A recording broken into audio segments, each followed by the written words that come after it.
Alden Richards at Sharon Cuneta bibida sa pelikulang Family of Two. Narito ang report ni Gab de Luna. Sa kauna-unang pagkakataon, magsasama sina Asia's multimedia star Alden Richards at megastar Sharon Cuneta sa isang pelikula. Ayon sa megastar, agad siyang pumayag na gawin ang pelikula nang malamang makakasama niya si Alden dito.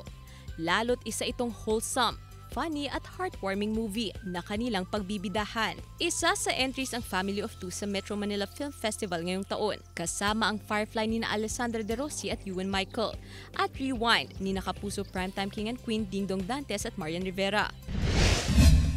Sa nagbabagong ikot ng mundo ng mga bida sa Black Rider, malapit nang matunton ni Elias kung sino ang nasa likod ng pagpatay sa kanyang mag-ina. Pero oras na malaman niya ito, ano kaya ang pipiliin ng ating action hero? Ang maghiganti at ilagay sa kanyang mga kamay ang batas? O ang pairali ng gulong ng hustisya para sa kanyang pamilya? Sundan ang maaksyong biyahe ng Black Rider, gabi-gabi 8 p.m. pagkatapos ng 24 oras. Gab de Luna para sa Mornings with Jimmy Regional TV.